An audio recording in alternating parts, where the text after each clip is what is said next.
This is Brett Olin. I'm Dr. Peter McCullough. This is Tom Luongo. This is Chuck Prodnick. This is Alex Kreiner. Hey, this is Brad Wall. You're listening to the Shaun Newman Podcast. Welcome to the podcast, folks. How's everybody doing today? Happy Thursday. Precious metals can be thought of as the ultimate insurance policy against economic uncertainty and government incompetence, with deficit spending and fiscal irresponsibility unlikely to end anytime soon. Now's the time to protect a portion of your hard-earned savings with a form of money that has been recognized for thousands of years. I'm talking about silver and gold. I'm talking Silver Gold Bull. They are my go-to for precious metals with their complete in-house solutions, whether buying, selling, storing, or adding precious metals to your retirement accounts. They have a new feature exclusively for you that allows you to buy a Royal Canadian Mint silver coin for the same price as a generic silver round. Just text or email Grahame down in the show notes for details. If you can't find it, shoot me a text, because that's what Daddy O'Newman did. He just called, actually, before I got on here and was like, can you pass me along Graham's number? I'm like, yeah. Anyways, I had a chuckle. Thanks, Dad, for that. Either way, if you can't find it, I'll point you in the right direction, folks. McGowan Professional Chartered Accountant. That's Kristen McGowan. They offer accounting, bookkeeping, business consulting and training, financial planning, and tax planning. All the fun stuff, right? So much fun happening over there. I'm teasing. They do a very good job. Keep a smile on her face. And Kristen's out of country right now. She's on a little hot holiday. I must have put her in the ringer trying to deal with my stuff. Either way, if you're looking into McGowan accounting, go to McGowanCPA.ca. Substack, free to subscribe to. Week in Review every Sunday night, 5 p.m. or thereabouts, depending on the weekend and how crazy the week got. But we aim for one email a week, 5 p.m. Sundays. It's going to give you the Week in Review, which is basically, we're going to show you a little piece of each of the episodes that have come out during the week. And then there's a little paid portion if you're interested in becoming a paid subscriber. And we got a little project going on for the podcast in the background. Yes. And the only way to find out about that and see some pictures of it is to become a paid subscriber. So if that's something you're interested in, you want a little behind the scenes of what's happening with the podcast, head over there. Cornerstone Forum 2025, heading to Calgary, Alberta. That's right. We're going to be live at the WinSport this year, May 10th. And we got some things on the go, which I'm hoping I can unveil, in the coming weeks. Certainly, early bird tickets right now to the end of December. If you're going to buy a ticket, just go buy it right now.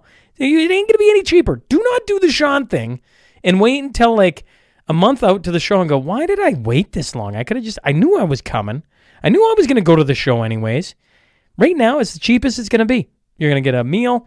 Actually, 2 meals. You're going to get lunch. You're going to get supper. You're going to get some entertainment. You're going to get all the speakers. All the speakers. Tom Luongo, Alex Kreiner, Chuck Prodnick, Caleb Ford, Matt Ehret, Chase Barber, guest host Chris Sims, Tom Bodrovics. I just confirmed that Marty Up North and Yak Stack and Sheila Gunn Reed and a whole bunch of other characters are going to be in attendance as well. So we're going to be working on that. So it is going to be a fun day with a lot of information. Early bird tickets on until December 31st. Then the prices are going up, and the tables to sit with individual speakers are going up as well. So if you're waiting for that, I completely understand. Also, trade show. There's going to be a trade show portion. That information is going to be coming out right away as well. So that way, if you're like, oh, I'm a business, I want to get in on maybe a booth, you can do that as well. We're going to have info on that right away. Go down the show notes, and I think it's showpass.com/Cornerstone25, if memory serves me correct. I could be off on that. But regardless, down in the show notes, folks. Down in the show notes. Or head over to, I just posted about it on social media too. So if you're, so inclined, go look at the trailer from last year and see what it's all about. It's going to be a lot of fun. If you're listening or watching on Spotify, Apple, YouTube, Rumble, make sure to leave a review.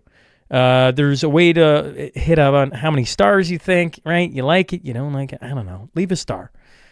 If you're watching on X today, right, and you're sitting here, oh, yeah, I am. Oh, here we are. Hit the retweet button. Let's blow this thing up. Let's hit a few more eyes. All right, on to that tale of the tape.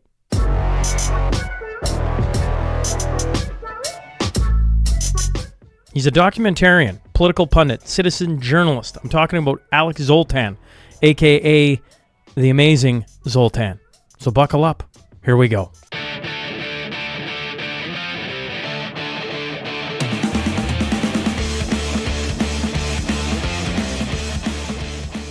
Welcome to the Shaun Newman Podcast. Today, I'm joined by Alex Zoltan. Sir, thanks for hopping on.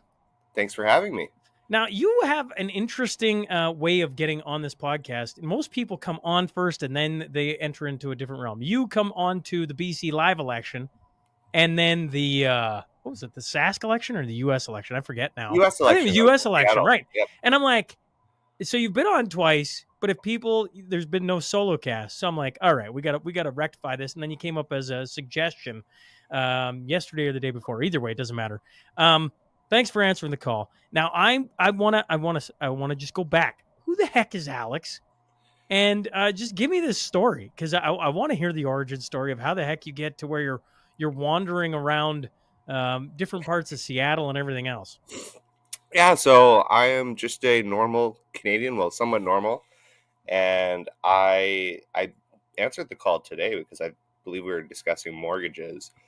So I graduated university in 2010. I did a history degree there, and then I went into finance, and I did mortgages for, I don't know, the better part of the last decade.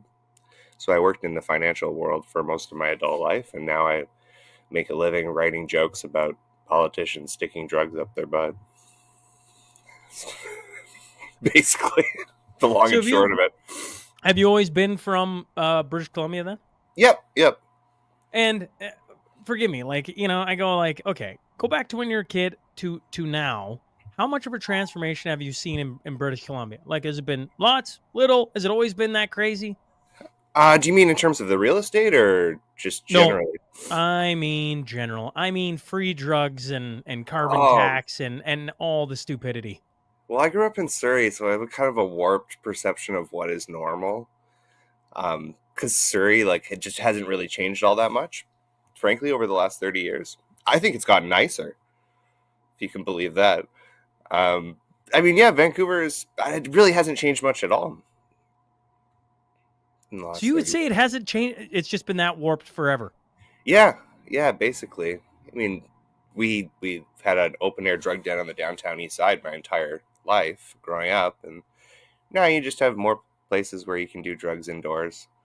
It's about really the only change that's occurred in the last 20 years. And do people find that strange? They're like, it just is what it is. Yeah, you just get used to it. You just become desensitized towards it, right? And you really don't even notice. I mean, Seattle is very similar. It's kind of like a sister city to Vancouver. It has a lot of the same problems. I think a lot of, the West Coast is just very leftist because people who are running away from all their problems just run into the ocean and there's nowhere else left to go. So they just kind of... You went to, when we talked to you last, you went to walk me through election night, because I was like, what the heck is happening right now? I told Tooz afterwards, I'm like, what was that? Yeah, and so I went to Seattle, and I wanted to capture the election result reaction from the Capitol Hill Autonomous Zone, which famously had that big protest in 2020 in alignment with the Black Lives Matter movement. It kind of turned into a big Occupy Wall Street type thing, and they occupied this rather large dog park in the Capitol Hill neighborhood of Seattle. Unfortunately, the police precinct was then occupied by these protesters. The police actually abandoned the neighborhood, gave it up to the protesters, took a knee famously, and then 3 people were shot and killed because it was just completely lawless. Anyway, fast forward to 2024. I went there thinking that there would be a similar meltdown of sorts in that neighborhood.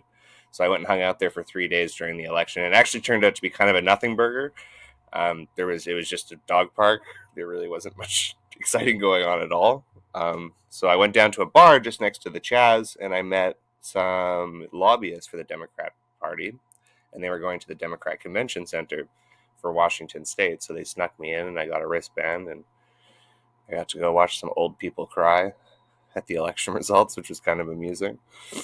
Did you ever go, during the 2020 area of this autonomous zone, did you ever go down there during that time? No, we were all locked down, as you may recall, right, with COVID. And so it was really tough to travel at that time. And I was working in finance, and we were quite busy at that time, so I would have loved to have seen it. It was really quite chaotic. Well, I mean, and I just didn't understand it. I was like, this doesn't make any sense, right? Like, I don't know. From where I sit, I'm like, I can't imagine just giving up a place and being like, well, that's no more. Yeah, I mean, there was like riots going on in 12 cities at once. You could have 12 different monitors up and watch these riots occurring at the same time. So it was really, really wild. And I guess in 2024, one thing I was really shocked by in Seattle was just that there was none of that. It was just a complete sense of apathy. Nobody cared about the election at all. So it was just totally contrasted with the 2020 election cycle. I found that very interesting. What do you mean nobody cared? Like, you walked around and talked to people and they were just kind of like, yeah, whatever. Yeah, they're just like, oh, I got so many of my own personal problems like you wouldn't believe. Really? Oh, yeah, people just had no interest in the election at all. I think maybe, I don't know, my theory was that because we already went through one election cycle, or we already went through one 4-year term with Donald Trump as president, there was no longer that fear of the unknown. Right, people knew exactly what they were getting into, and Kamala Harris had sort of served as well in her own capacity. So it was kind of, everybody, I guess, was of the assumption that the more things change, the more they stay the same, and the election outcome didn't really matter too much to them. And Seattle is such a blue city, and Washington is such a blue state, that the outcome for the state is pretty much predetermined anyway. Right, they know that they're going to go Democrat. Did you, like, while you're walking around the city, did you run into any Republicans? Did you run into, like, Yeah, they were from Florida, but they were there. I mean, they were nice enough. All right. Well, let's rewind the clock a little bit. You mentioned you went to school for a degree in history. You come out after that with some economics in there. You work in the financial industry. I'm curious, like, this amazing Zoltan, and if people aren't on Twitter, then they have no idea what the heck I'm talking about. But this amazing Zoltan handle, and where does that begin? Like, if you're working in the financial industry, is this just kind of, like, you're not in it anymore? So, like, at what point does this become like, I'm just having a little bit of fun? And how does that even start to where you're at now? Yeah, so I just started writing on there. I had just come back. I was in Greece for a few months. I had taken a sabbatical from the finance world, and I was in Greece, and I was doing busking in Monastiraki Square to make money, and that's where the amazing Zoltan nickname came from. It's originally based off of the amazing Zoltar, which is that fortune-telling coin machine in Las Vegas. Okay. Yeah, I was busking in Monastiraki Square with a bunch of gypsies, and then I just started writing when I came back to work in finance. It was just basically a side hobby. Then started making documentaries and videos, and eventually documentaries on what? All sorts of things. The Coots guys, I did one on them. The Freedom Convoy, done documentaries on the Air India bombing. Lots of different kind of random subjects. I would say the Coots story was the one that really made me just go after this full time, because it was such a bizarre story. And I got a call from the jail. One of the accused called me, and that was pretty neat. And then that kind of inspired just doing this full time to some extent. Well, what, when you go back to the Coots story in particular, let's talk about that for a few seconds. From your angle, or from your lens, maybe not angle, what did you see, and what, as you unfolded the story, what started to stick out to you? Oh, just how completely removed the CBC's narrative was from reality. So they had published an article on February 14th, 2022. That was the day of the 4 arrests. Well, there were 13 arrests originally, that posited this theory that all of these people were members of this organization called Diagolon. I'd never heard of Diagolon. And then when the guys called me from jail, they said they had never heard of Diagolon. And at that point, I knew, hey, something is just not right here. This doesn't add up.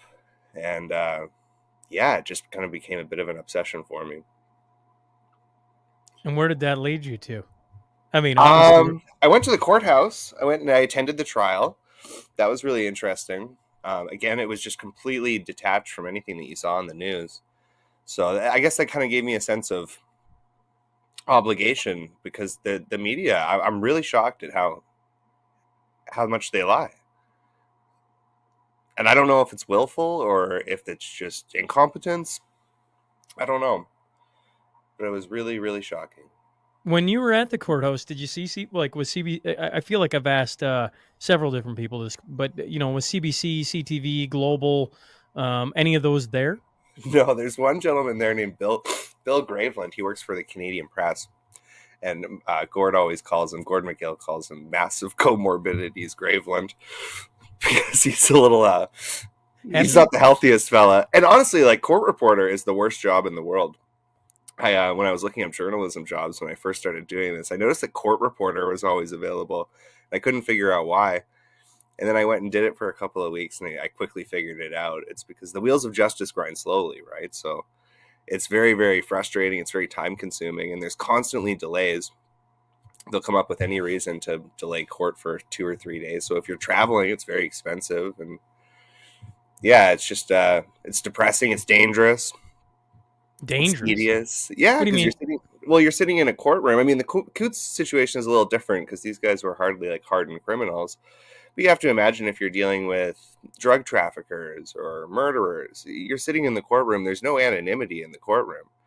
And if people know you're a reporter, people are burning a hole through you, right? I mean, it's funny. I interviewed a guy named Byron Christopher, and shout out to Byron wherever he is. He always said he trusted criminals but more than he trusted the media. And I feel like that has rang true. The more I interview people, the more that, like, I'm like, I get what he's meaning, right? He talked about doing documentaries with, was it Discovery? I think it was Discovery.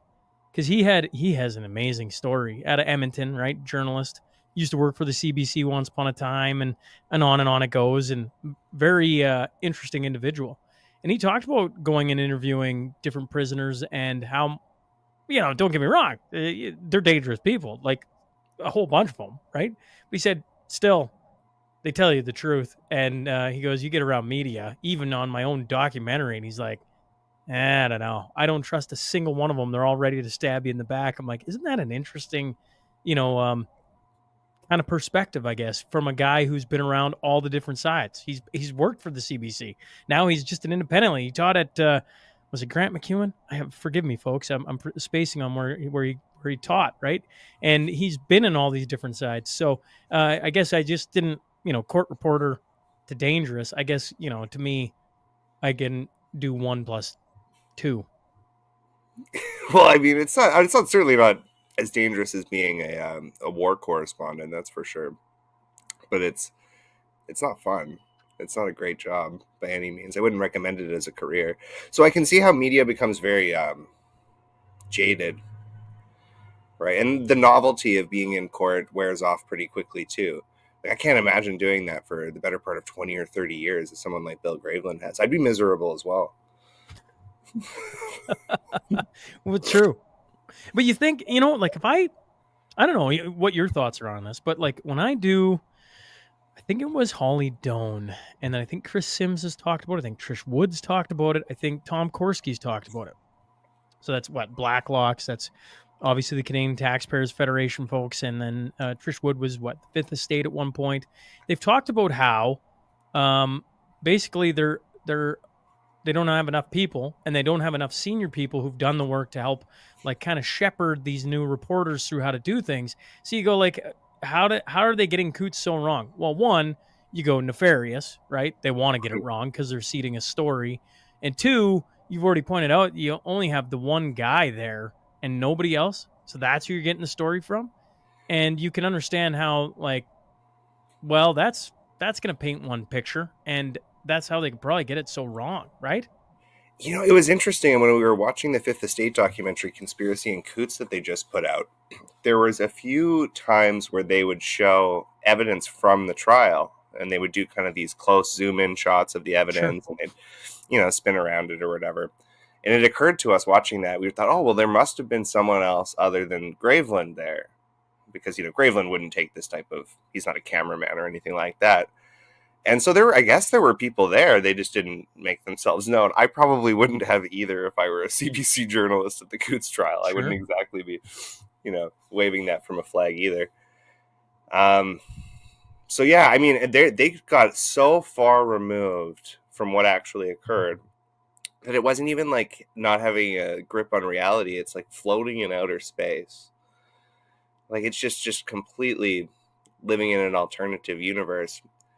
Watching that CBC documentary, it felt like living in like a David Bowie song. I called it a hallucinogenic fever dream. It's just completely bizarre. So I don't think that there's typically I ascribe by the theory like don't attribute incompetence or malice where incompetence will suffice. Yeah. But you think this one added everything in? It has to be. It has to be. It has to be malicious. There was certainly no attempt to change the narrative that they presented on February 14th, 2022. I mean, we're virtually 3 years removed from that. Yeah. And they made no effort to tell the truth at all. So really, really shocking. Well, they're all complicit in it, are they not? Like seeding the story, not doing any journalistic anything. I mean, that goes back before the Coots boys get arrested. That goes back to COVID itself. But I mean, certainly the convoy. Like, I mean, all these things I'm like, I used to say, I'll still say, I guess, I got to ride in the convoy. So there I am filming. I'm with Pretty Boy, and I'm riding. I'm like bawling my eyes out, and he's saying, "You don't," I'm trying to be like, and he's like, "You don't hide that shit." I got a young kid. Forgive me, Pretty Boy. I forget. Were you 25, 24? It doesn't matter. And here I am. I'm just leaking tears because I mean it's the most beautiful thing that, minus getting married and my children, that I've probably ever seen. Like it's just insane. I mean, you take video of that, and CBC, their ratings could have went through the roof. They weren't there, and they're probably, like when I watch Pierre Polyev talk, keep his conservatives in line. I'm like, I'm sure it came from top down. I'm waiting to hear the memo, unless Alex can tell me different. I haven't heard of like the head of CBC had a memo go out saying nobody show up to this. But I wouldn't be surprised if that was the case. Because like after like 2 days of it, you could see the fever pitch. You could go on any social media and just see it everywhere. Like, maybe we should just go film it. Just see what it is, right? I mean, you could have rode in the convoy for like 2 straight days, live streamed it, and had just like millions of people watching. It would have been insane. But they didn't do that. So like at some point, they're kind of complicit in the situation they're at, to where I can almost see that they don't want to report on it. Right? Because they're people are jumping ship all the time from the CBC and others for that matter. Very true. And like, all the old guard of the CBC that I've talked to, you mentioned Trish Wood, Terry Malusky would be another one. They're amazing.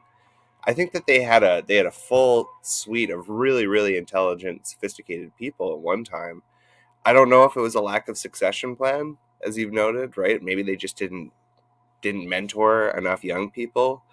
I wonder, too, if these younger people who would have been in charge of the coverage during the convoy and still are, I wonder if they may be like a little bit ideologically possessed. We know that there's some issues going on at the university level. So I also wonder if maybe they had some antisocial personality problems related to the lockdowns, right? That's a very pivotal time in your development in your mid-20s, right? To be left inside for 3 years. So there's a whole bunch of reasons and theories I have for why the CBC has become the Pravda-like hellscape that it is. Is it possible, too, we could just add in, they're getting funded by the government, and that's kept it on life support, right? Because, like, if my viewership goes to where it's at, I don't have a job. Yeah. I'm just like out. Nobody's supporting this. It's done. I am back in the oil patch tomorrow, and I got to go find a new job. But, like they're finding ways to, like, is everything the CBC does terrible? I can just imagine too sitting beside me. He's going to say yes. And I'm going to say there's probably a couple things that are probably pretty decent. There probably is. I don't know of them, but I'm sure there are a couple. That's nice of you to extend the benefit of the doubt. I'm going to extend the benefit a little bit. But, like, overall, if they didn't have the life support funding them, they'd be gone. I don't like. I was listening to Chris Sims was testifying this week, and just listen to her talk and all the like it's like 1 point some percent, and at times it's less than a percentage of the population is watching at any given. I'm like, this is terrible. They are $6 billion Give me and Amazing Zoltan $1 billion and see what we bring up for you. I tell you what, that'd be some entertaining stuff. Yeah, absolutely. I mean, look at how far programs like yours have gone with very little funding whatsoever, right? I mean, this is the crazy thing about new media, is that the bar to entry is quite accessible for anybody who wants to do it. And so we really don't need the CBC at all anymore, frankly. I think that it's just kind of a relic. You know of how the much past. money I've spent, Alex, on advertising? Like, actually, I don't know, like, I don't know, traditional advertising, a billboard. I don't know, even spending money on social media, right? To like get your, and this is, I'm proud of this. And also, like, I probably should spend a bit of money advertising, but like, I don't know, maybe $150 over the course of 5+ years. This has been all shared by people. People are amazing who listen to the show, right?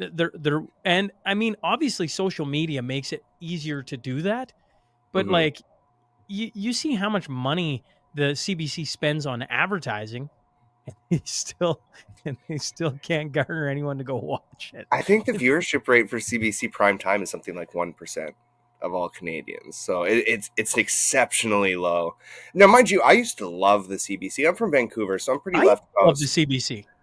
You loved the CBC at one point? I used to, as kids, we used to watch Sunday night, the Sunday night movie. I forget what the heck they called that. I remember and being annoyed when it was a crappy movie and turning it off and going to something else.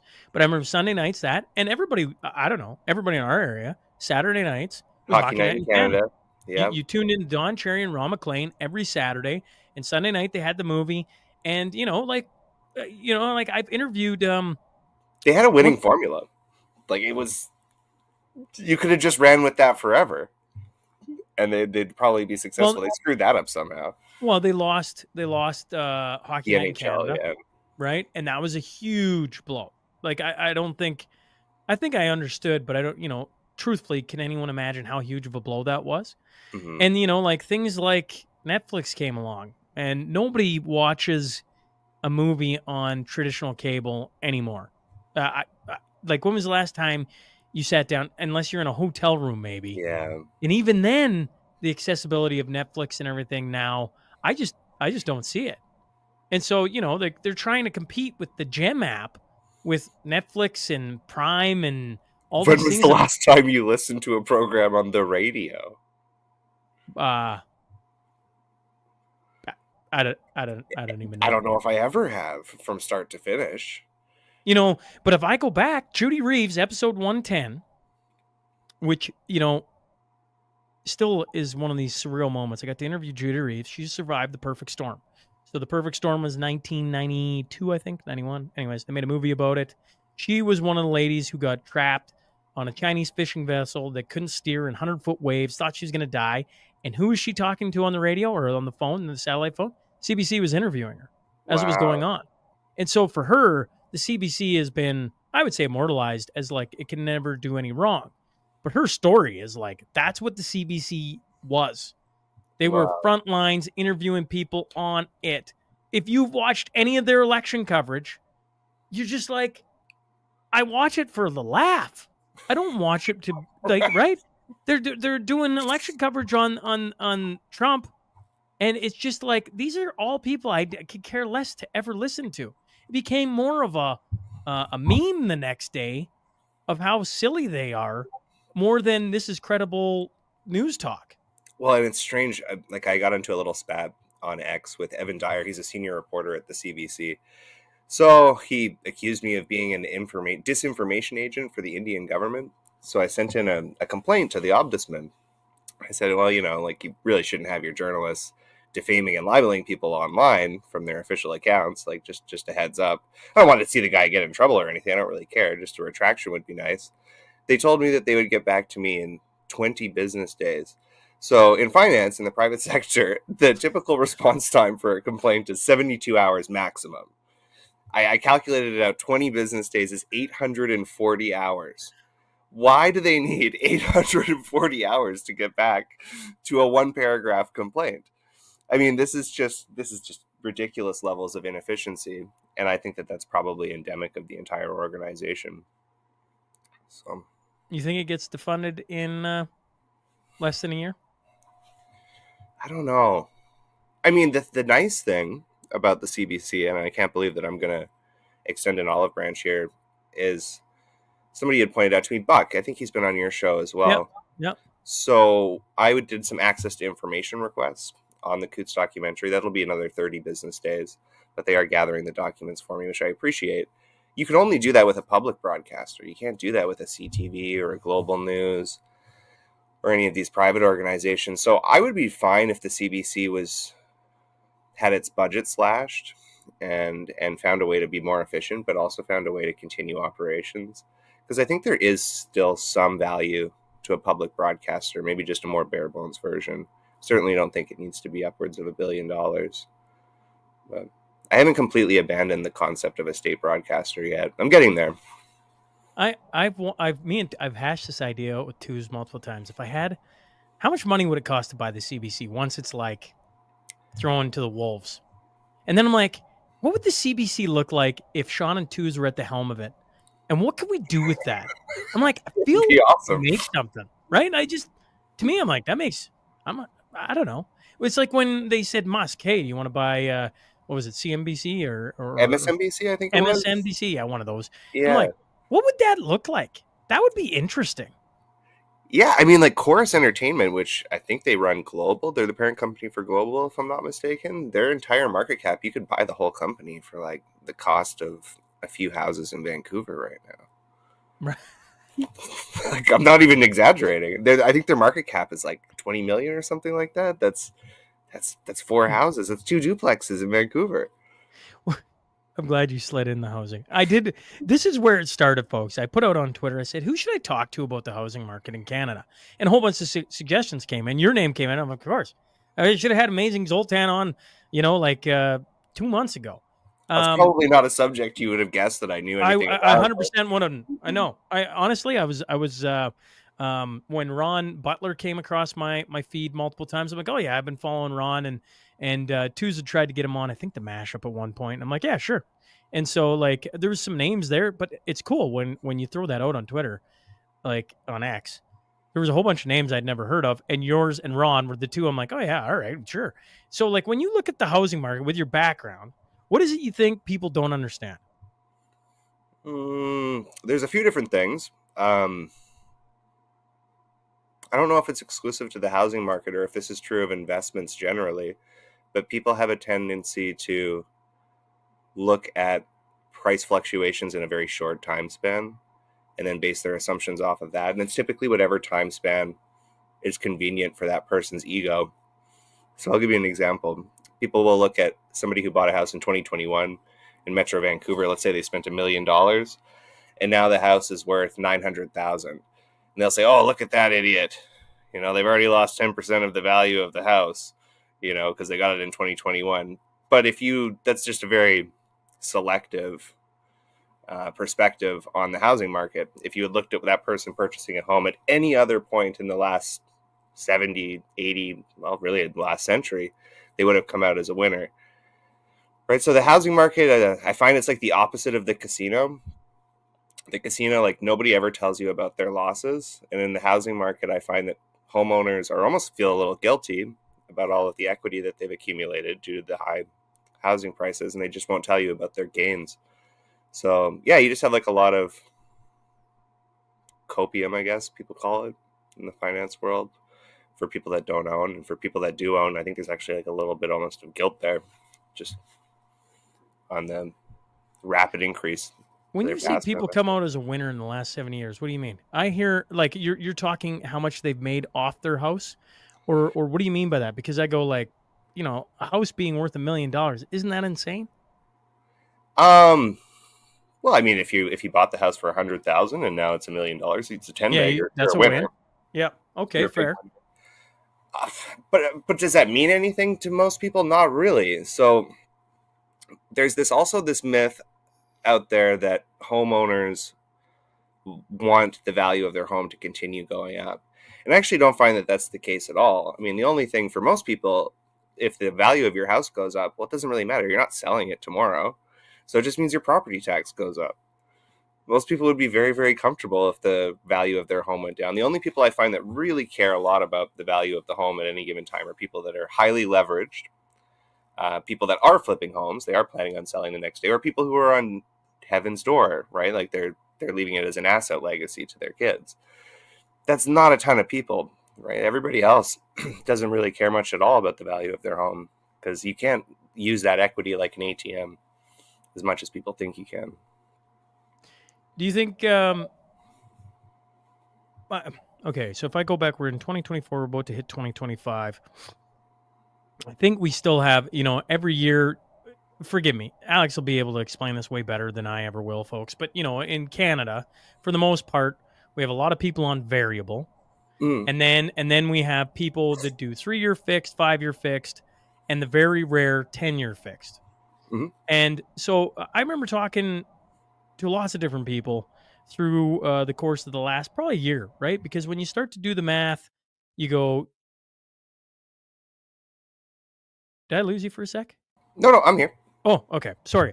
2019, in between, so if you sign up for 5-year, your mortgage came back up here in 2024, and on it goes. And up until I think it's 2021, late 2021, maybe early 2022, you could have got like a smoking deal on interest rate at 1.49, I think was the lowest I saw, but give or take. And then it jumped up to 5%, and and people's houses worth a lot, and and on and on. And I remember thinking, and then I've had different people come on talking about like, well, this is going to get really bad in 2024, 2025, 2026, because all these people are going to be coming up for renewal if they weren't already on variable rate. Would you agree with that? And do you think there is an issue coming? Not really, no. So if you got a mortgage in 2019, you're pretty much renewing at the rate you got the original mortgage at, which would be about 3.5% to 4%. You've also paid down the principal for the last 5 years if you're on a 5-year fixed term. So the payment shock is negligible. The reason that I recommend that most young people buy homes is because I don't know where I got this phrase from. I must have read it somewhere, but I call it the scissor effect. So the way that the scissor effect works is, as you're paying down the principal, the value of the home theoretically will go up over time. So I always say, like, the rent that you pay when you own a home is the interest that you pay on your mortgage. All of the principal is really just a savings account that you get back later.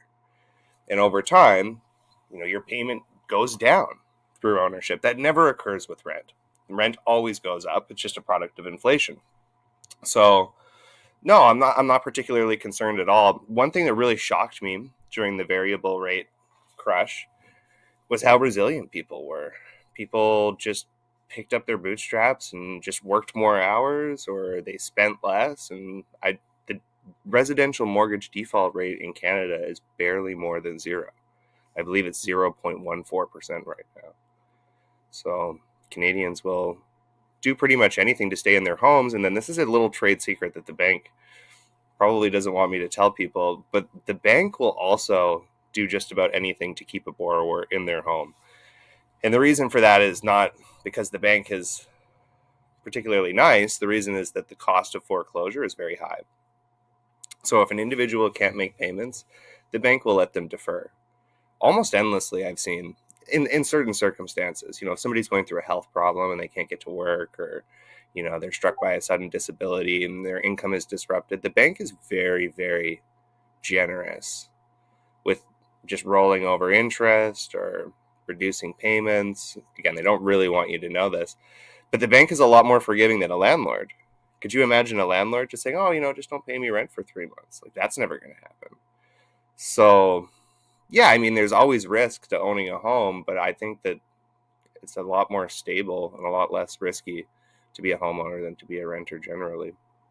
I always thought, I guess my what's made up my mindset over the last little bit has been, it's small cuts. So, like if all of a sudden you didn't catch, the 2019 to now, I find that interesting that it's roughly in from where you're sitting, roughly the same to lock back in for 5 year. That's what I heard out of that. Correct?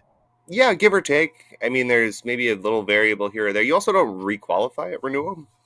right? So the bank will just renew you. It doesn't matter what your income is.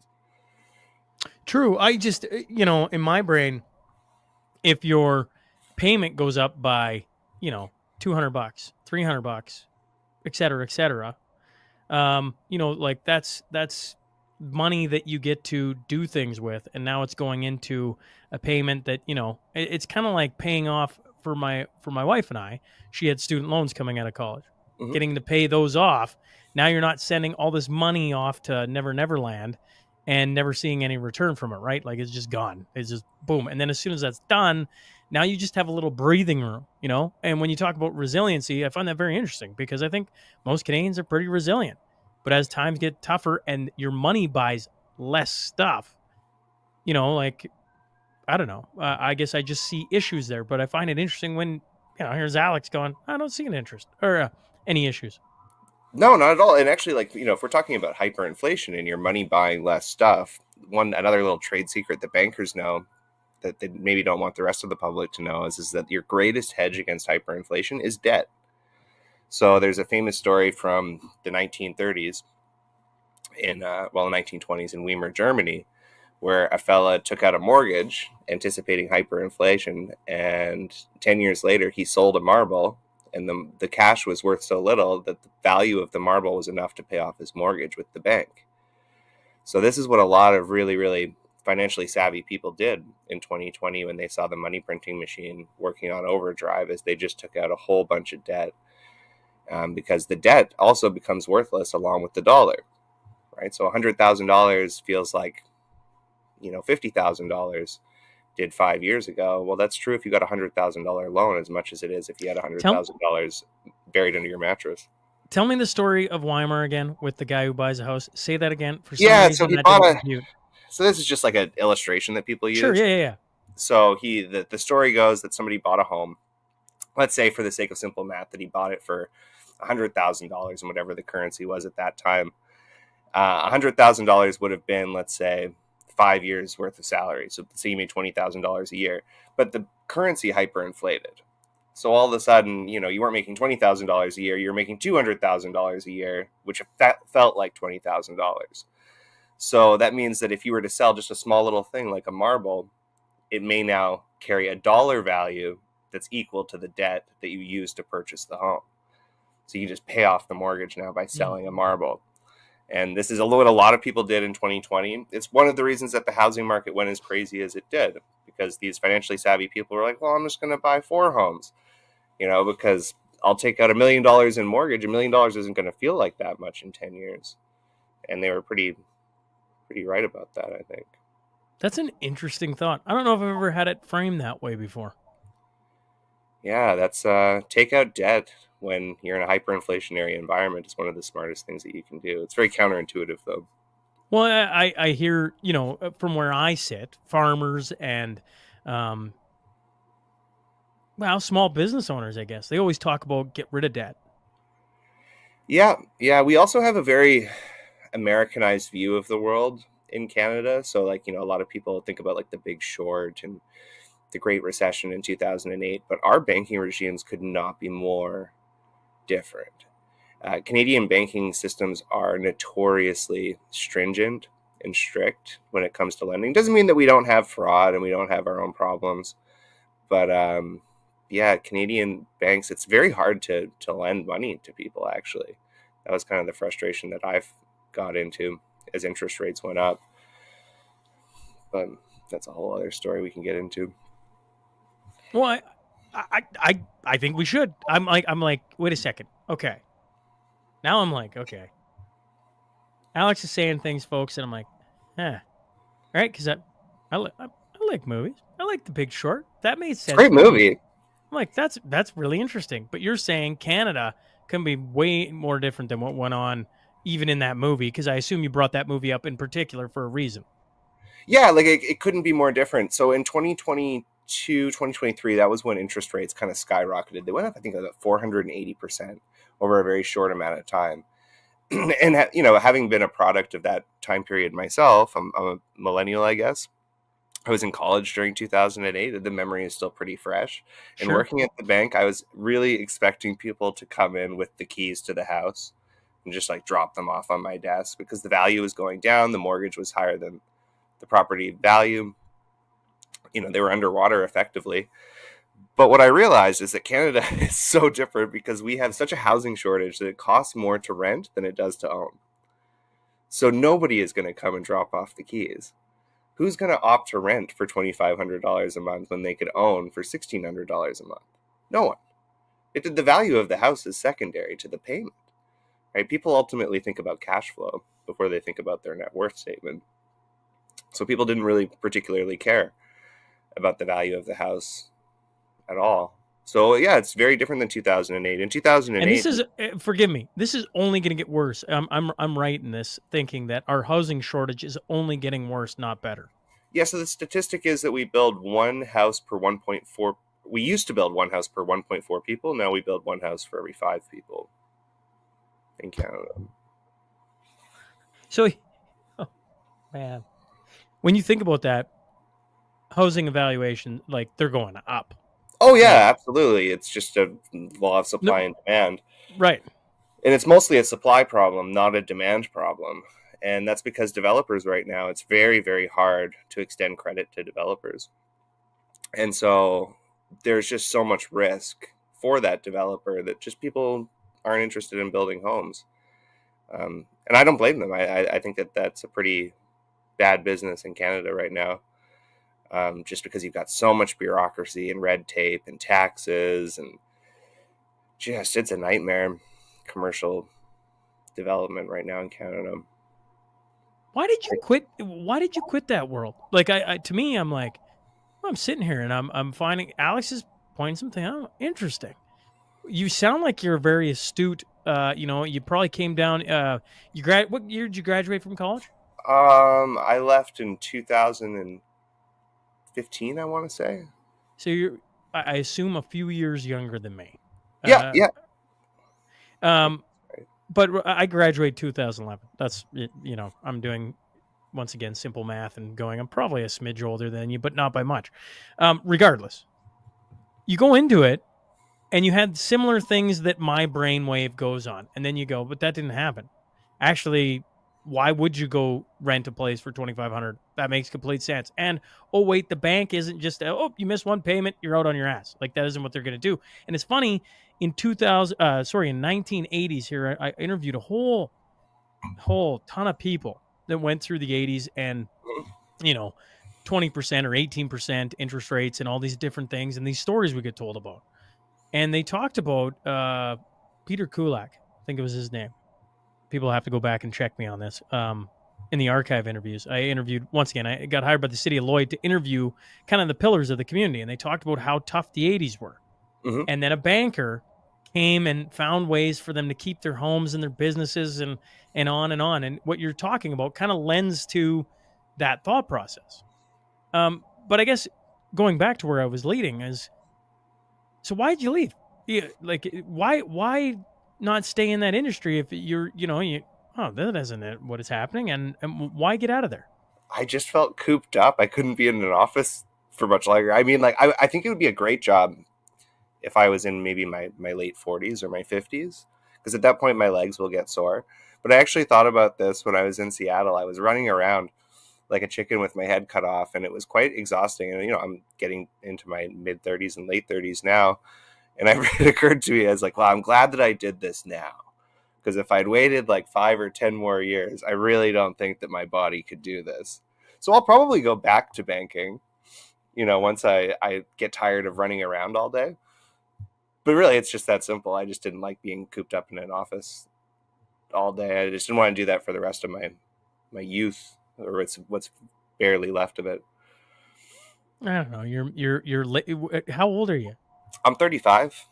Yeah, 35. You get, I don't know. I used to, I apologize for this, so I'm going to apologize again. I used to say 60 was old, and then I had a whole bunch of listeners say 60 isn't old. I feel fantastic at 60. I'm like, okay, I'm going to stop putting a number on youth and how I feel. Certainly there's different points that different men have talked about where your body starts to, like, you start to have a few different issues, but there's people that are pretty sharp at 60. So I think, you go, You're right. You're right. But But I mean, you start to feel it like every day. You just get a little bit old. I know I'm 35, like that, sounding like talking like I'm 80. But it's nice when you're young to be able to run around and adventure, right? I don't think that's going to be as fun when I'm in my 50s as it is now. Maybe I'm wrong. What do you, okay. So in my brain, I see the housing, and I was looking at, I find your perspective very interesting. When you look at Canada as a whole, what do you think the biggest issues then we're going to face are going to be, in the next, is it the next, I don't know, next 5 years, 2025 to 2030? What do you think is going to be coming down the pipe? Oh, I don't. Can you hear me okay? I think my video is frozen for some reason. Your video is frozen, but I can hear you just fine. Perfect. So I don't know. I mean, I think that it's very, very predictable in the sense that the housing market will almost certainly continue to go up. I think that that's inevitable just based off of supply and demand, as we were discussing earlier. We're just not building enough houses per person. So that's inevitable. Yeah, there's this great saying in finance from Templeton, who said, the biggest mistake you can make in finance is thinking this time it's going to be different. It's never different. History just always repeats itself. So, sorry, I know that's not a very exciting answer, but I assume that the more things change, the more they'll stay the same. Oh, I would agree. I would say you can look into history then and see what's coming next, right? I guess that's why I go like, I agree with it. The more you talk about it and you go, we were at one house for every 1.4, and now we're at 1 to every 5. And from the conversations I've had, that number isn't going to get better. It may get worse. But even if it stays at 1 for every 5, I think any homeowner listening to this is going, well, looks like I'm holding on to my house because it's going to be worth a lot more in a couple of years than what it is even today, right? Like that number isn't going down. Even if it just stayed the same, it's not going down. No, and most people don't own their home as an investment. And I don't recommend buying homes as an investment. I just recommend, I believe that home ownership is the central pillar of financial stability. I find it very sad that it's so difficult for young people to buy homes. But I'm also a little frustrated. I got frustrated as a lender with people who, in their mid-20s would say, well, I want a house with a yard. And I'd say, oh, do you have kids? I'd say, no. Oh, do you have a dog? No. Why do you need a house, like a 4-bedroom house with a yard? I mean, you're a single person. And they'd say, oh, I just want it. Right? And this sense of entitlement kind of bothered me, that I found was very common and pervasive amongst millennials and Gen Zs. Like, you're not entitled to purchase a home as your first property. And then so I would tell them, well, you should do what I call the property ladder. That's what I would call it, or I call it the leapfrog method sometimes. So you buy the worst place in the best location, and then when you build up enough equity, you sell that place and you move up. And eventually, you can quite easily actually purchase a home with a yard. You just have to do it in 3 or 4 steps. But, young people want things fast and easy, and I guess that's not going to happen. That's interesting, because that makes complete sense to me. Or I would just interject and say, or move to a place that has cheaper spots for, of course, like you want to live downtown Vancouver and have a yard. Have fun with that. Have fun with that, right? You're going to spend like $3 million. You want to move out to Lloydminster? I bet you could tomorrow. You could have a house with a yard. Done. You can buy a house with a yard in the Fraser Canyon, which is a 4-hour drive outside of Vancouver, with a fairly modest salary. And people say, well, 4 hours, that's ridiculous. That would be 8 hours of commute every day. Well, that was Chilliwack and Abbotsford 30 years ago, and those properties are worth $1 million now. So those people who purchased those 4 or 5 decades ago, they were taking on risk, and they did well. So there's just this overwhelming sense of entitlement. It really bugs me. But yeah, there's not much. What do you think of 25 to 30 years now? Used to be. Yeah, that's a good. Are you for that? Against that? Oh, I'm totally for it. So this is another thing that the bank doesn't want you to know, is that the only time that you're restricted on the amortization of your mortgage is at the time of purchasing the home. Once you own the home, if you have sufficient equity, you can refinance into perpetuity. You can have a 150-year mortgage, practically speaking, if you want to. You could also have a 25-year mortgage that you pay off in 5 years. So most mortgages have something called a prepayment clause, and typically it's anywhere between 10 and 20%. So for the sake of simple math, let's say that you buy a house for 500 grand and you get a mortgage on it for 400 at 80% loan to value. The bank will let you pay off $80,000 in principal every year, which means that you could have the whole thing paid off, theoretically speaking, because very few people have that kind of money in their bank account, in the first 5-year term. Similarly, or well, actually alternatively, what you could do is you could at renewal time say, well, actually, I'd like to extend my amortization back out to 25 years or 30 years. So now what effectively you've done is you've given yourself a 45-year mortgage. And I find there's two types of borrowers. There's the people who will pay down the principal as quickly and as aggressively as they can. It's the farmer types that you were talking about, the anti-debt people. And then there's the other group of people who will just roll over the equity and just, they really don't mind the debt, and they'll basically pay it off forever. They don't have any intention of being mortgage free whatsoever. So this idea that, like amortization is set in stone is a myth. That's not the case at all. People have a lot of freedom about how quickly or slowly they pay back the debt. I'm not sure if you speak French or not, if you're bilingual, but there's a great word in French for mortgage, and it's hypothèque, which is like, it just kind of cracks me up because it reminds me of like a hypothetical, right? Mortgages, the word mortgage in English, it comes from the Latin mort, which is to die, right? So it's like this thing that you hold on to forever in English. And anyway, it's just very interesting how these different linguistic cultures have different attitudes. And what does the French word mean? Hypothèque. It just means mortgage. It's just a much nicer word. Hypothèque. It's like very cute.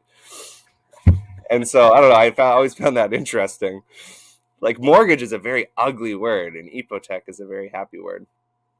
So if you were sitting there, homeowner, are you? Because like, why the heck would you want to do it over 80 years? Why would you never want to pay off your mortgage? That doesn't compute on my side, I guess. I can understand taking out, I need to do it over 30 years. I can understand pushing it out a little bit, but like, why would you never pay off why would you ever be in that mentality? Well, that would just be a lack of discipline, right? Or somebody just doesn't. Actually, there's a few examples. A lot of single people with no kids, right? I mean, it's not an asset legacy that you're going to be leaving to anyone. So ultimately, if you keep extending out the amortization, all it does is keeps your payment low. I mean, you are giving more money to the bank, but what do you care? I mean, if you die and the house has no equity left to it, it doesn't matter. You're not leaving it to anybody, right? There's no asset legacy. So that would be one example. Another example would be people who are leveraging. So they're just taking out new debt so that they can invest in other things, whether that be stocks or bonds or mutual funds or what have you. So there's a few different circumstances. People might extend the amortization or extend the debt on their mortgage so that they can help their kids get their own mortgage. They can help them with the down payment on another property. There's an endless number of scenarios in which somebody would take on more debt or extend their amortization. And then, of course, you just have the people who lack discipline and just overspend. Yeah, I'm like, I don't want a mortgage. I would like to have that money come back into my account too, so I can go do things with it, Like, I mean, I am doing something with it. I get that. But it's like, if I could, I can't. If I could, I'd probably pay it off tomorrow, but I can't. So it's like, it's like if I had 80 grand just chilling and I could do that over, I'm like, I probably would. Now, in fairness, if I had 80 grand just chilling there, I'd probably be doing a lot of other things as well. So, in fairness, like that's probably not the right way to frame that on my side of things. But like, I just don't understand. If I could pay it off in 17, I might, but that takes discipline too, right? To take extra bits of money to put to your mortgage. Yeah, I mean, I really am a big proponent of goal-based financial planning. So it ultimately depends on what your goal is. If your goal is, I want to retire at X number of years, then maybe it does make sense to pay down the debt. But maybe it doesn't, because there's an opportunity cost to everything. So if you have 80 grand and you use it to pay down your mortgage at 1.5%, well, the opportunity cost is what you could have done with that money alternatively. So if you had taken that 80 grand and you had put it into your TFSA and you had invested in, let's just say, the S&P 500 and got a compound return of 10% year over year for 7 years, you would have come out much, much further ahead than paying down the mortgage. So people tend to get tunnel vision when it comes to debt, and they kind of miss the bigger picture sometimes. So are you, like, I'm curious now, like, are you a guy that's for Bitcoin, gold, those type of things? Or are you like, nah, whatever? Not really, no, because they're what we call speculative, non-productive assets. So like, you're just dealing with sentiment. They've been great investments for people, and I'm super happy for anybody that made money on them. But it's not genuinely my thing. I have invested, and I've done quite well on Nvidia, which is a bit of a Bitcoin play. Peter Lynch was the manager of the Magellan Fund for Fidelity for 25 years, and he was probably the top performing fund manager in the world. He came up with this idea called the pickaxe theory. So the pickaxe theory, the principle there is that in the 1900s, in the end of the 19th century, and the turn of the 20th century, there was the gold rush, and everybody was mining for gold, and very few people actually struck gold. But the people who sold the pickaxes, the blue jeans, and the shovels always made money. So I think that investors would be wise to take a similar approach to Bitcoin. Rather than buying the Bitcoin and mining for the gold, just buy the pickaxe, which would be the GPU companies that you need to mine the Bitcoin. So that'd be NVIDIA, AMD, Intel, companies like that. Because there's theoretically an endless number of altcoins as well. So how do you pick the right coin? I mean, I actually don't really know much about cryptocurrency at all. I just know that you need GPUs to make it. So I think that that's a pretty wise investment. If I were to, not officially financial advice, but if somebody's looking for a stock tip, that would be it. Forgive me, Bitcoiners. I'm going to blow this next line real fast, but I'm going to hopefully get the right sentiment across. Bitcoiners say fix the money supply, and you fix. I can't remember if they say the world or if they fix like essentially war or government, because it isn't an endless money supply anymore. It isn't that you can go print whenever you want to. I'm curious your thoughts on that. Yeah, I don't buy that at all, because if you have a finite money supply, eventually you'd run into deflationary problems. I don't know. I don't know a ton about it. Central banking is really, really effective in its simplicity. So central banking is so effective, in fact, at being able to manipulate economies for better, ideally, but sometimes worse, that even North Korea has a central bank. I mean, every country on earth has a central bank. It's a very simple system, but it does work to some extent. You can't make the perfect the enemy of the good. You're saying that, like, I'm chuckling on this side, right? Because I mean, folks, for how long have we heard central banks are evil? And they probably are, but in fairness, how long have we heard that? I got Zoltan saying, I mean, there's even one in North Korea. Yeah, it's probably not a great example. I don't know. I wonder what the central bank is like in North Korea, but they do have one. And people, oh gosh, I hesitate to say this because I don't want to come off as being condescending or anything, but people quite rightly question whether the central banking system is effective in controlling human behavior. And when you work at a bank and you see it from a top-down perspective, you realize that those tiny little incremental changes in interest rates radically change human behavior. So that's a very effective thing if you're looking to control the population. I can see why people would find that creepy. A pretty wild experience, I would think, sitting there watching it happen in front of your eyes. Yes? Yeah, very strange. So very strange. Walk me through this, because I find that fascinating. If the incremental change up, right, you're making things, I don't know, interest rates higher. Mm-hmm. What happens? What is human tendency? People stop borrowing money, essentially, right? They reduce how much they borrow because it's just more expensive to borrow. People make decisions at the margin, right? So it's like when you go to the grocery store, you typically, if you're anybody like me, or I think most people are like this, you'll look for things that are on sale, right? So when debt is cheap, people will flock to the bank to purchase homes, purchase vehicles, make other types of investments, start their own business with some debt. And then when interest rates go up, you just see people kind of hibernate and kind of wait for the storm to end. It's very, very interesting seeing how, I think they call it like mass formation psychosis or whatever. That's what they were talking about with COVID. And something kind of similar happens with interest rates. People's behavior changes, and people have very much flock behavior. So I mean, obviously, I can assume the same, the opposite, but the same. When interest rates go down, all of a sudden people start borrowing money like crazy.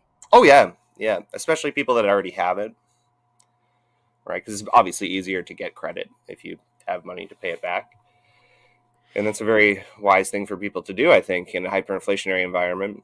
Now, Zoltan hasn't listened to Martin Armstrong, okay, folks. So like you've come from Armstrong economics in the States to now Zoltan here. And I'm like, this is really interesting. I almost want to go do it myself. Maybe I will go listen to Armstrong and then come listen to Zoltan. Cause I'm like, this is interesting. So he talks about default, like governments are going to start defaulting on their debt.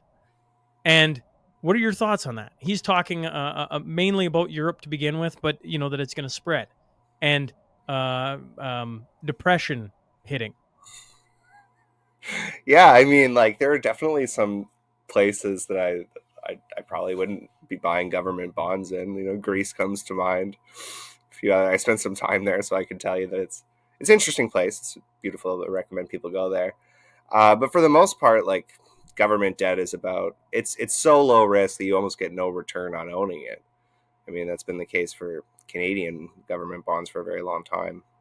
So no, I'm not particularly concerned about that either.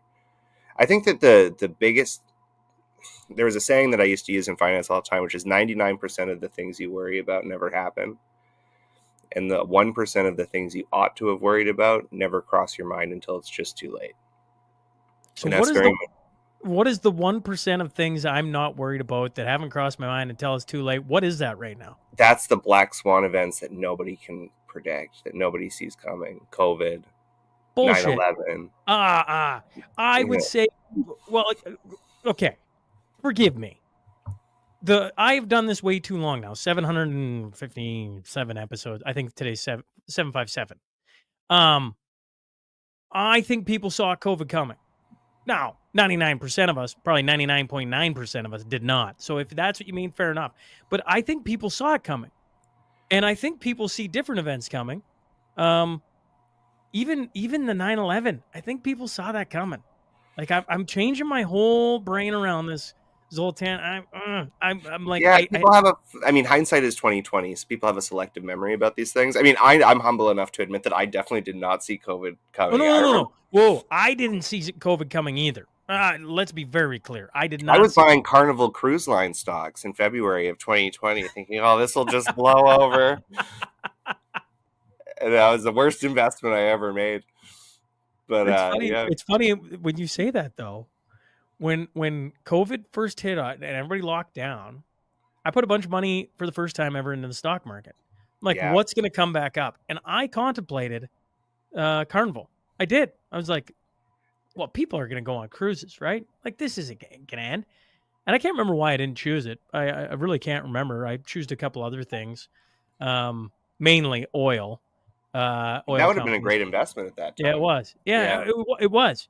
Anyways, I just go back to it and I go, I've talked to way too many people that saw COVID coming. I mean, not the way it all played out. I'll agree there, but like, I think people saw COVID coming long before. Now, how many? I'll give you that. I don't know how many of that is true. I certainly didn't. I had to take till 2021 to start talking to people to like, if anything, I was a complete and utter moron, folks. And at times I still am. Well, I mean, like nobody can predict what's going to happen with human behavior. It's very unpredictable. So I was in Vegas when the whole thing started, the COVID thing. I remember I was on the elevator with this fella. He was in a wheelchair, and he was an old guy at the casino. And we were talking about the stock market. And it was in March of 2020 during the breakout of COVID. And I said, I think this is all going to blow over in a few weeks. So I'm going to invest in Carnival Cruise Lines and casinos and whatever. And he says, oh, you're an idiot. He goes, they're going to shut down the whole world because you should invest in Zoom and Microsoft and Netflix. I should have listened to that old guy. When you think back on that conversation, what do you think he knew? I don't know. I mean, I guess like I wonder looking back on it because he was in a wheelchair and he was older, if maybe he had some insight because he was like immunocompromised, as we like to call them. Sure. So he thought, oh yeah, like it makes sense to shut down society to protect someone like myself. Whereas I'm younger, right? So we always see the world through our subjective biases, right? I'm thinking, why would we shut down the whole world just to protect this guy in the elevator? I guess my brain, I mean, certainly that could be part of it, right? Like, I mean, fairness, that could be part of it. But maybe I've been down this rabbit hole too long, folks. I don't know. I don't even know if I can come back up. I'm like, no, I'm positive people knew they were going to shut down the whole world, like, well before. And if it's actually, I do the Cornerstone Forum. So, like, if people are interested, May 10th in Calgary, Alberta, I bring in speakers from, across the world, but, a healthy contingent of Canadians on trying to foresee what is coming in the next year, essentially. Because I think certain things, if you pay close enough attention, you can see that things happening in Europe, for the most part, happen before they get here. And there's this trend, and you start to see it, and you're like, oh, that's going to lead there, and that's going to lead there. Like Bitcoin, when it went down to 10 grand, Bitcoiners are like, oh no, it's going way higher, and these are why. And there was tons of people it's never going higher, and now it's at close to 100 grand, and then it drops a bit, and people are like, oh, it's gonna crash. It's like, it ain't gonna crash. Come on. I mean, it's gonna go. There's a joke in finance where it's like economists have correctly predicted 15 of the last 2 recessions, because what they'll do is they'll just predict a recession every year. Sure. Right? And nobody remembers the ones that they got wrong. But every 10 or 15 years, they'll be right. If you put out 1,000 predictions, you're eventually going to get cut up a couple right. That's what you're saying. Absolutely. Yeah. People just spitball, right? And they just make wild predictions, and eventually you'll hit a bullseye if you throw enough darts. And while I agree with you, I still think, like, I think COVID was nefarious. I don't think COVID was just I think so too. Okay, so if it was nefarious, that means it had plans. And if it had plans, that means it leaked. And if you go back through it, you go, yeah, COVID had plans. And there was signs all over the place. They were basically telling you that they were going to do a couple things, and it took a couple months, and then it just progressed. And I didn't think it was going to last as long as it did, and I certainly didn't think it was going to get as insane as it did. And I thought for sure we hit 50% of the population vaccinated, we'll be fine. I thought all those things. Well, I remember like the whole thing started kind of in December, because that was when there was that Princess Diamond cruise in Japan. Mm-hmm. And I was working in finance at the time. We used to have these morning meetings where we'd all kind of just chat about whatever was going on in the world. And I was looking very closely at that cruise because we hadn't shut down the world yet due to COVID. And I said to my boss, I said, well, like everybody that's dying is like in their 90s. Like if it wasn't COVID that got them, it could have been a gust of wind while they were like standing on the deck of the ship. She goes, oh, Alex, that's terrible. How could you say something like that? Like we should protect these people. And that is true. But I just thought there's no way, because we knew from day one from the Princess Diamond cruise, Jay Bhattacharya was one of the first people to point this out, that this disproportionately affected people who are basically over the life expectancy anyway. And I love seniors. I love old people. Oh, no. I don't think if a senior, I don't want to kill grandma. Like I love my grandma. But if a senior's being realistic, they're like, like you hit a certain age, is it? Well, I don't know. I'm not going to throw it out there because every time I throw out an age, I get people yelling at me. But at a certain point, you start looking at life just a little bit differently, right? Where it's like, flu season's coming back around. What does history tell us? That's a dangerous time as the older you get. It's dangerous for a lot of younger kids too, right? Like having infants and stuff. It's a dangerous time. I just never looked at it like that. Modern medicine has given us this kind of like invincibility thought process. Nothing's going to get us. So when you look at elderly, they probably, if they're being realistic, it's not a cruel thing to say. Like, as you get older, there's a better chance of you getting taken out by the flu or pneumonia or all these different things. Yeah, so I just thought there's no way that the world is so irrational that they would shut down everything to protect people over the age of, let's say, 80. I quickly realized how wrong I was about that when the CERB came out in Canada, because what we were doing is we were paying 20-year-olds what was it, $2,000 a month to sit in their mother's basement playing video games. And then we had 80-year-olds working as Walmart greeters, getting no support at all. And it just made no scientific sense whatsoever. So that really shocked me. I thought that as human beings, we would like kind of advance past that, and we were more rational than we really were. Because it made perfect focus protection made sense. Just leave the 80-year-olds at home. Everybody else just continue on with your lives. Yeah, but that doesn't make sense either, because the elderly need to move too. They need to get out. They need to socially interact. You can't keep people locked up. Doesn't matter the age demographic, because as human beings, we're social creatures. So if you lock us up, there's going to be other things that get you. Yeah, and you also run into, you're absolutely right, and you run into the issue of multi-generational households too, right? Just because the 80-year-old isn't leaving the house doesn't mean that the 20-year-old can't bring the COVID in with them, I suppose. It's just, to me, the whole, the world is a dangerous place. Right. And when you go through COVID, you go, was it nefarious? It was nefarious. At this point, I don't know if anyone convinced me otherwise. If it was nefarious, it had plans. If there was plans, they leaked, because they always leak. And if they leaked, you could pay attention, and you could have saw maybe not how crazy it would get, right? Because, I mean, they're trying with monkeypox and all these different things to try and whip up the same frenzy. But people are different now. People could be dying a lot more right now. They ain't going back. Doesn't matter if you took the shot, didn't take the shot. There's only a small percentage that want to go back. A very infinitely small percentage. The rest of the world don't want it, and they ain't going. And no matter what happens here over the next little bit, they don't want it. They're not going back.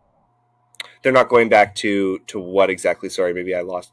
Lockdowns. Oh, okay. Yeah, that's what okay.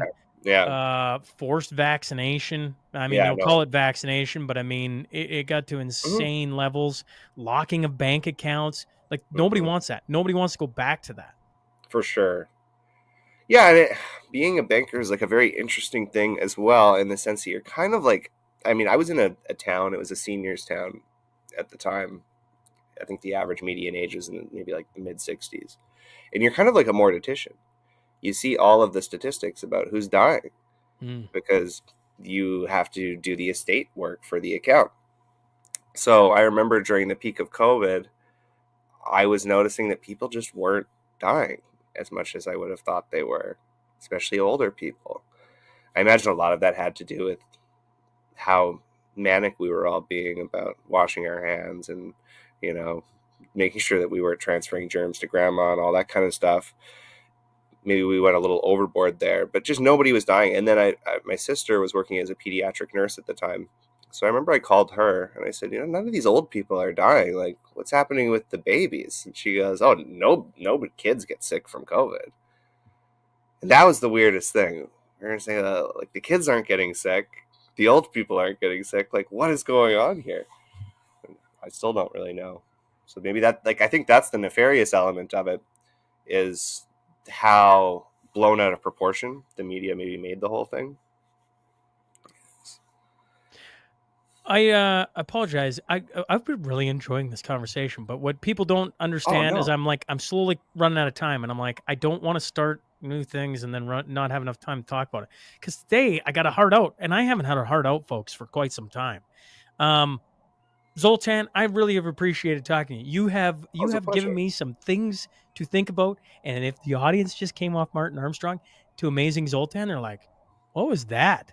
And that is what I'm all about. I mean that in the best possible way, right? Because you have one mindset on like, this is where the world's going, and you just contradicted it in like really a good way. And I think that's what we need more of. We need more of like, well, no, that isn't going to happen. That's too much.